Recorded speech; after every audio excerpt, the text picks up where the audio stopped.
ev anukampartham tesham. Just to have mercy on them.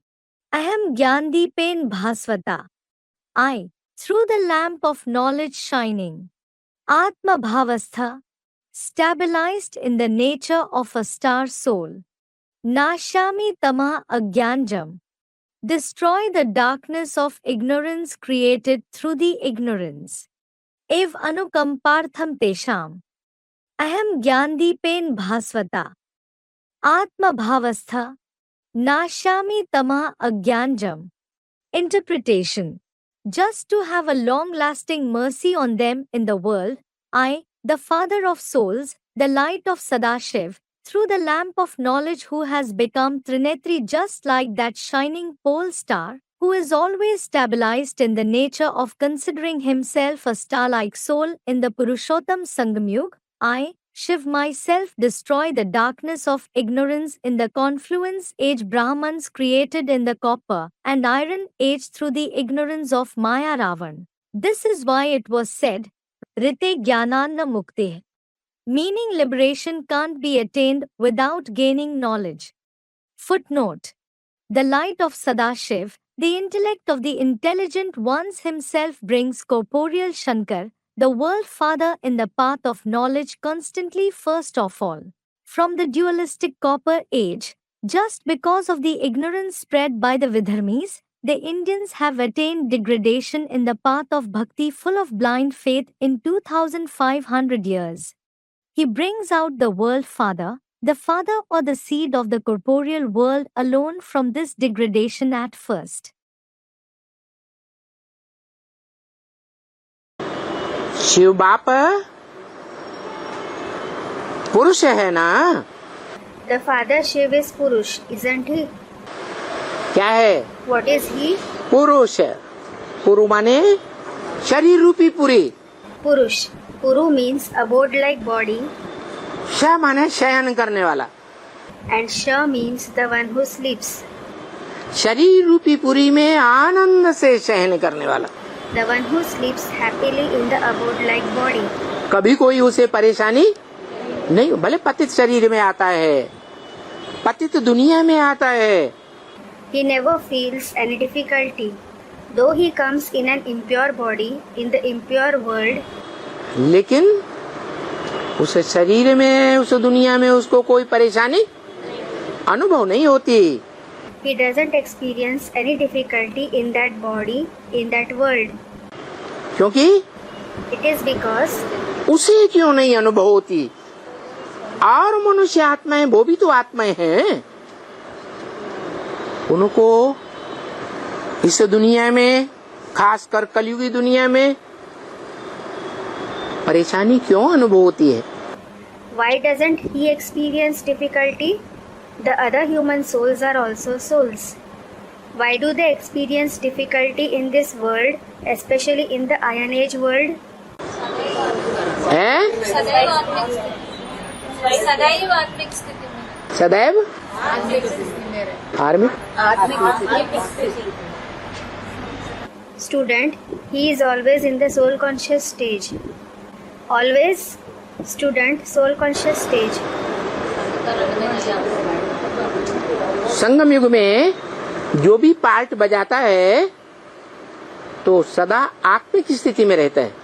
Whatever part he plays in the confluence age, he always stays in the soul conscious stage. है ना? Isn't it? है? नहीं रहता है? अरे Student, no. He doesn't. अरे supreme soul, बाप, आत्माओं का बाप, जिसका कोई बाप नहीं, सृष्टि पर आता है तो सदैव आत्मिक स्थिति में नहीं रहता. वो तो सदैव आत्मिक स्थिति में रहता है. When the Supreme Soul, the Father of the souls, the one who doesn't have any father, comes in this world, doesn't he always stay in the soul conscious stage? He does always stay in the soul conscious stage. ये जरूर बताता है कि मैं जब आता हूँ तो तुम बच्चों को आप समान नंबरवार बनाता हूँ. He certainly tells, when I come, I make you children equal to me number one. तो कोई तो अव्वल नंबर आप समान बाप समान बच्चा बनता होगा। So someone will certainly become the child equal to him, equal to the father at first, won't he? Nirankari, निर्विकारी, निरहंकारी। Incorporeal, voiceless and egoless. निरंतर निराकारी बनेगा तो उसके अंदर 11वीं इंद्री मन अपना काम करेगी। When he becomes incorporeal constantly, will the 11th indriya, the mind, perform its task in him? Student, it won't. तो वो मन रूपी 11वीं इंद्रिय So as regards that 11th indriya in the form of mind, बाप का जो बड़ा बच्चा है वो पहले पहले उस इंद्रिय को कंट्रोल करता है या नहीं करता है? does the eldest child of the father control that indriya first of all or not? Student, he does. मन रूपी 11वीं इंद्रिय को कंट्रोल करता है। He controls the 11th indriya in the form of mind. देखो सितारे हैं ना, उनमें लकी कौन है? Look, there are stars, aren't there? Who is lucky among them? हैं? किनको कहें lucky? Who will be called lucky? जो चमकते हैं। Those who shine. उनमें ज्ञान की चमक होगी या नहीं होगी? Will they have the shine of knowledge or not? Student, they will. उनकी महिमा है, ये ध्रुव तारा है, ये फलाना तारा है। They are glorified as, this is the pole star, that is so and so star. जिस आत्मा के द्वारा परमात्मा परमात्मा पार्ट बजाते हैं, The body of the soul through whom the Supreme Soul plays the part of the Supreme Soul, वो परमात्मा तो ज्योति बिंदु है। it is because the Supreme Soul is a point of light. वो तो न खड़ा डंडा है न पड़ा डंडा है। He is neither a vertical line nor a horizontal line. खड़ा डंडा है इस सृष्टि की पहली आत्मा, जिसे कहा जाता है Ram. The vertical line is the first soul of this world, who is called Ram. जिसे सृष्टि में दूसरे धर्म वाले कहते हैं आदम, सृष्टि का आदि पुरुष। In the world, the people of different religions call him Adam, Adi Purush, meaning first man of the world. हिंदुओं में उसको कहते हैं आदिदेव Shankar. Among the Hindus, he is known as Adidev Shankar, meaning the first deity Shankar. तो वो सृष्टि के आदि पुरुष में वो निराकार ज्योति बिंदु प्रवेश करता है। So, that incorporeal point of light enters the first man of the world. वो जब परमात्मा पार्ट के रूप में संसार में प्रत्यक्ष होता है, ब्राह्मणों की दुनिया के बीच में, When he is revealed in the form of the part of the Supreme Soul in the world of Brahmins, तो वो खड़े डंडे के रूप में दिखाई देता है। then he is shown in the form of a vertical line. इसलिए उसको कहते हैं अलफ। That is why he is called Alaf. अलफ माना आदि से लेकर के अंत तक खड़ा रहने वाला। Alaf means the one who remains standing from the beginning till the end. जितने भी सितारे हैं वो सब चलायमान हैं, 9 लाख सितारे। All the 9 lakh stars are inconstant. एक सितारा ऐसा है जो अपनी जगह पे खड़ा रहता है। There is one star which remains stable in its place. कौन सा सितारा है? ध्रुव तारा। Which star is it? The pole star, Dhruv Tara. ध्रुव तारा अपनी जगह पे अटल रहता है, अखंड रहता है। The pole star remains stable in its place. It remains constant. इसलिए वही परमात्मा शिव का साकार स्वरूप है, जिसे शंकर कहा जाता है, वो है अलग।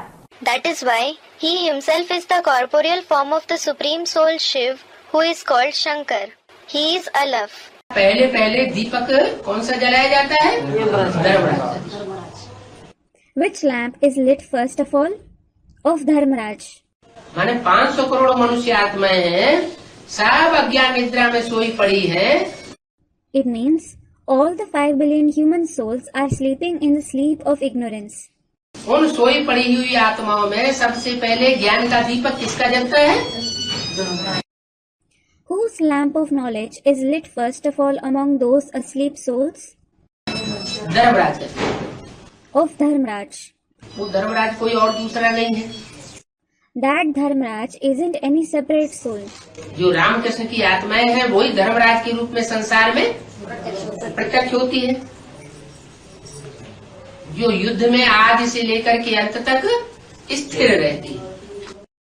The very souls of Ram and Krishna are revealed in the world in the form of Dharmaraj, who remains stable in war from the beginning till the end. युद्ध में स्थिर रहती है, इसलिए उनका नाम पड़ा है युद्ध में स्थिर रहने वाले Yudhishthir. He stays stable in war. This is why he has been named Yudhishthir, the one who remains stable in war.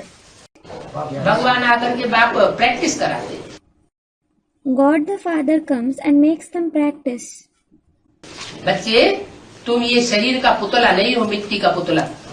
Children, you aren't the effigy of this body. ये मिट्टी का पुतला 5 तत्वों का पुतला है। कहाँ है? पृथ्वी, जल, वायु, अग्नि, आकाश। ये तो जड़ तत्व है। You aren't the effigy of soil. This effigy of soil is the effigy of the 5 elements: earth, water, air, fire and sky are the non-living elements. तुम तो इस पुतले में रहने वाली ज्योति बिंदु आत्मा। You are certainly the point of light soul who resides in this effigy. ये आत्मा रूपी दीपक तुम्हारा अभी सोया हुआ है। The lamp-like soul of yours is sleeping now. क्योंकि तुम अपन को आत्मा नहीं समझते। क्या समझते हो? It is because you don't consider yourself as a soul. What do you consider yourself? देह समझते। You consider yourself as a body. अपन को भी देह समझते हो और दूसरों को भी देह समझते हो। अब क्या करना है? You consider yourself as well as others to be a body. What do you have to do now? अब अपन को भी आत्मा समझना है और देह के जो भी संबंधी है उनको आत्मिक रूप में देखना है।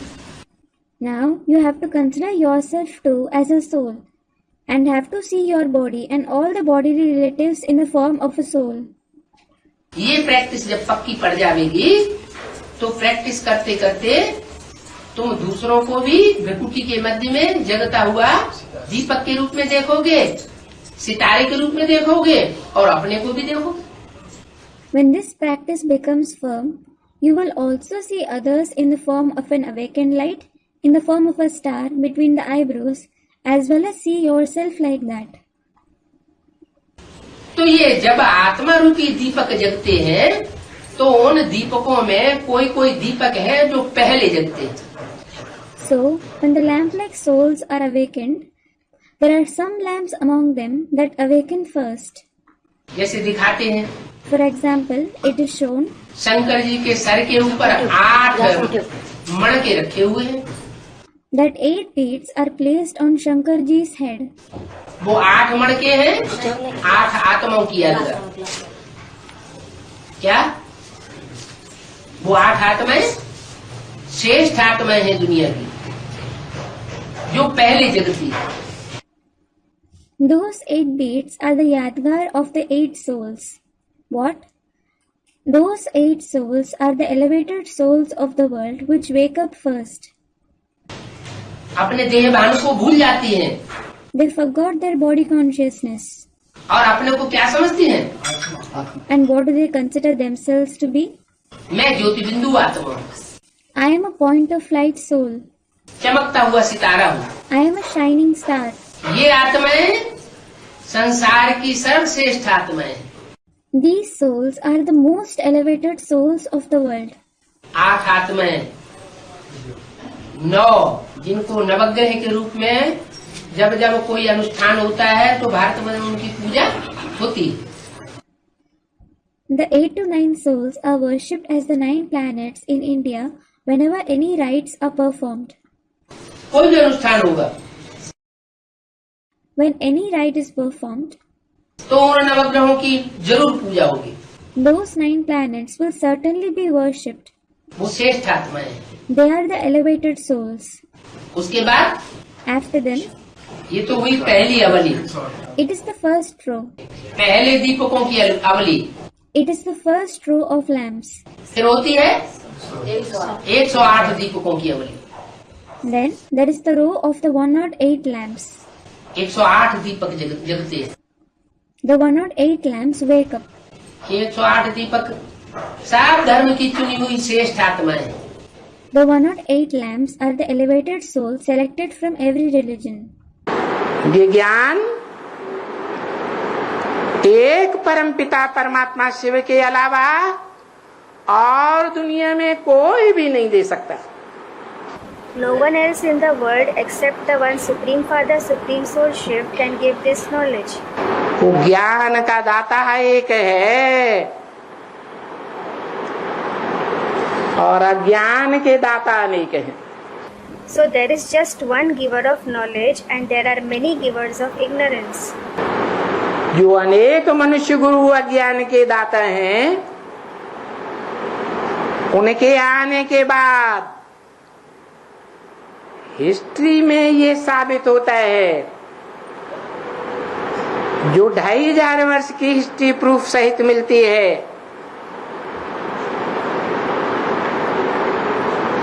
वो सब नीचे गिरते हैं।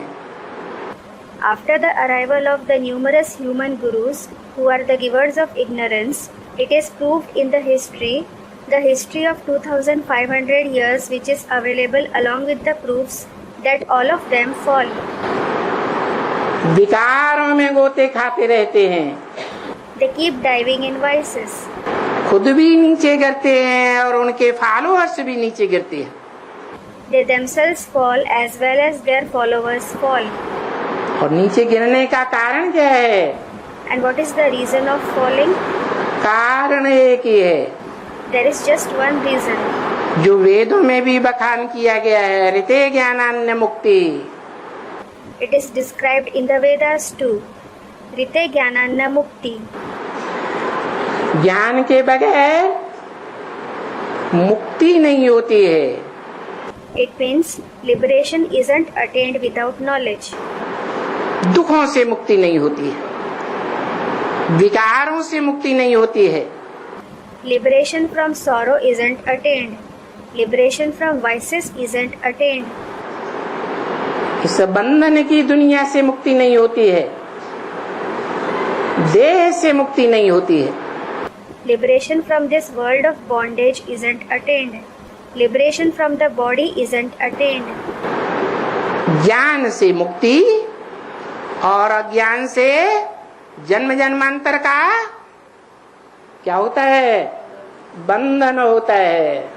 There is liberation through knowledge, and what is there for many births through ignorance? Bondage.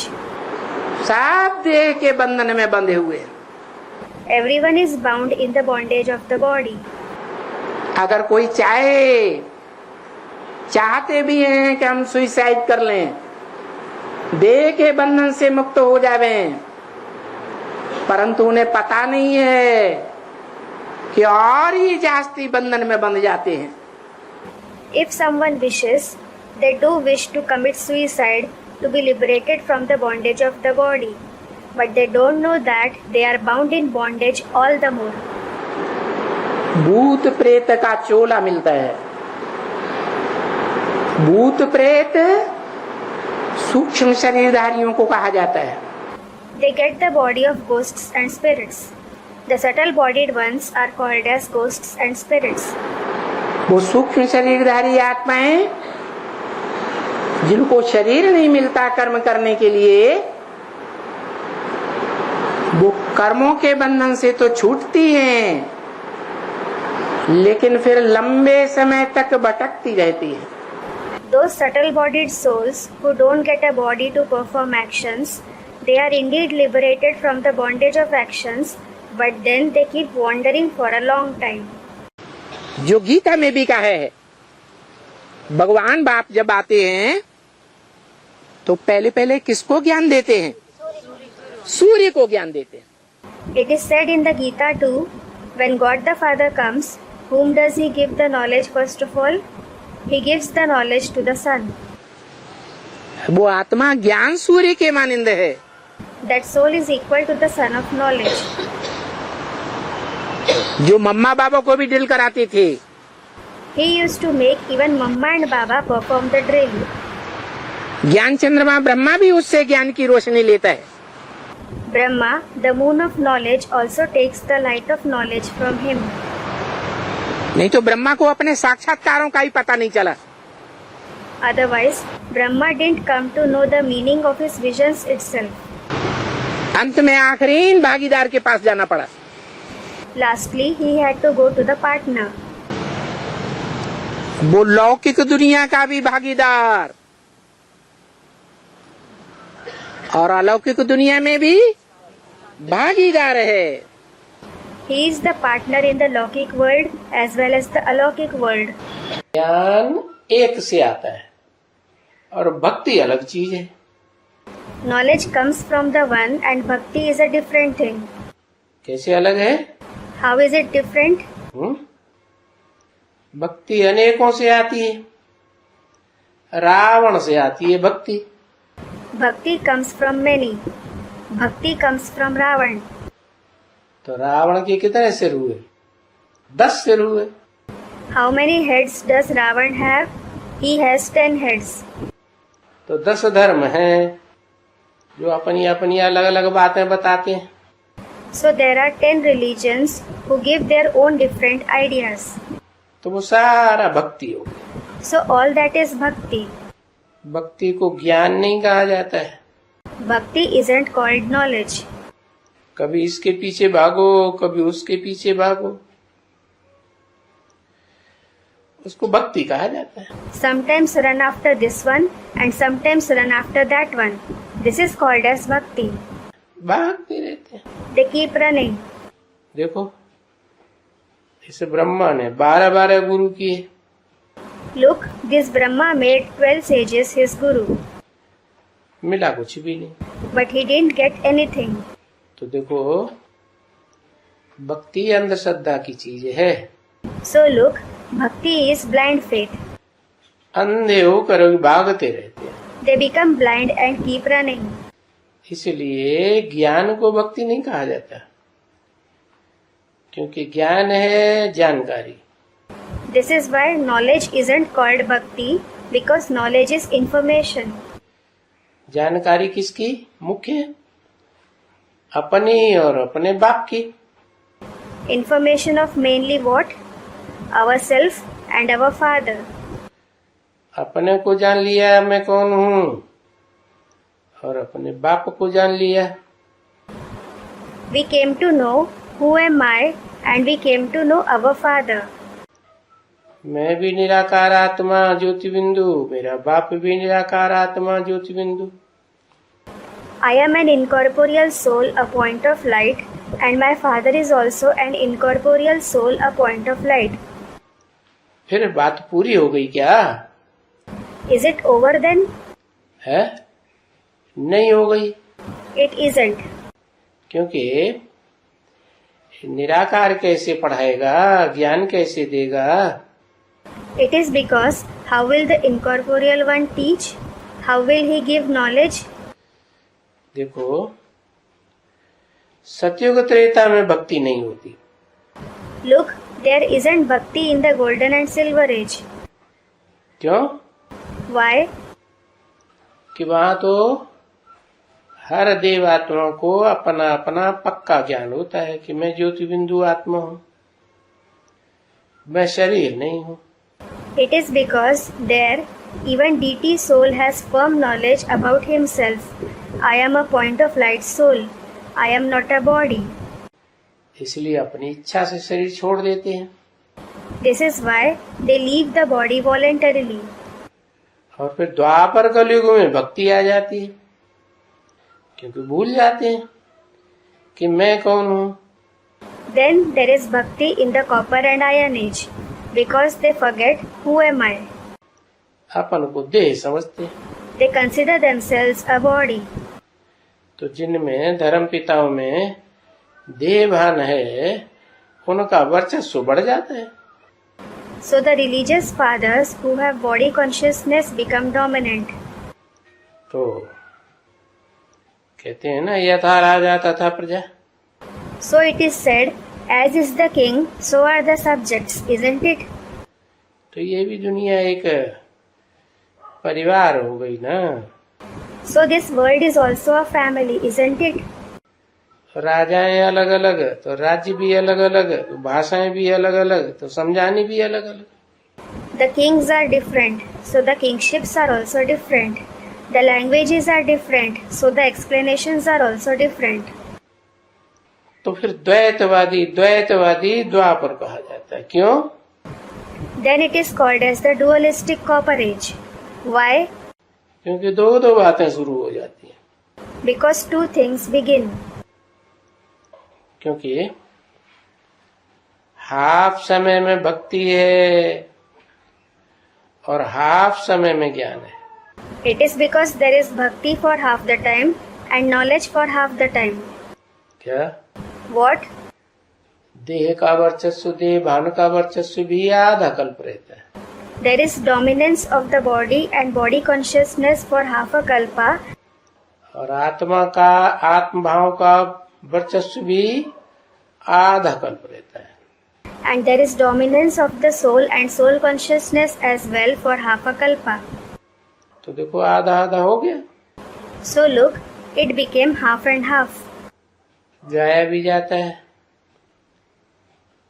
दिन और रात। It is also said day and night.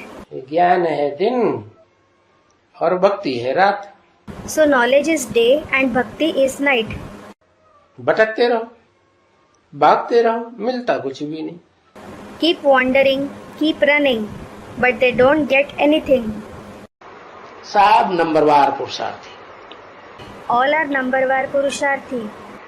तो उसमें अव्वल नंबर का जो ब्राह्मण है, जिसे ब्राह्मण चोटी कहा, जो यज्ञ के आदि में भी होता है। So the number one Brahmin among them, who is called as Brahman Choti, that is the topmost Brahmin, the one who is present in the beginning of the yajna as well, जिसके लिए मुरली में भी बोला कि मैं आता हूँ, तो सारी दुनिया विकारों के कीचड़ में धस जाती है। the one for whom it is said in the Murli too, when I come, the entire world sinks in the mire of vices. क्या? What? सारी दुनिया में जलमयी हो जाती है ना, तो जलमयी में मिट्टी मिलेगी कि नहीं? There is flood in the entire world, isn't there? So will soil mix in the flood water or not? है, कीचड़ बन जाती है। It turns into mire. तो उस कीचड़ में, देहाभिमान की मिट्टी में सारी दुनिया डूब जाती है, सिर्फ एक चोटी बचती है। So the entire world drowns in that mire, in the soil of body consciousness. Only one choti is left. उसको कहा ब्राह्मण चोटी। वो चोटी पकड़ के खींचता है, माने वही आदम। He is called as the Brahman Choti. He holds that choti and pulls. It means that very Adam. क्या? एडम की आत्मा उसको पकड़ लेता है। What? The soul of Adam. He holds him. और उसके खींचने से वो सारा विराट पुरुष जो दिखाया है, उस विराट पुरुष में सारी दुनिया मौजूद है।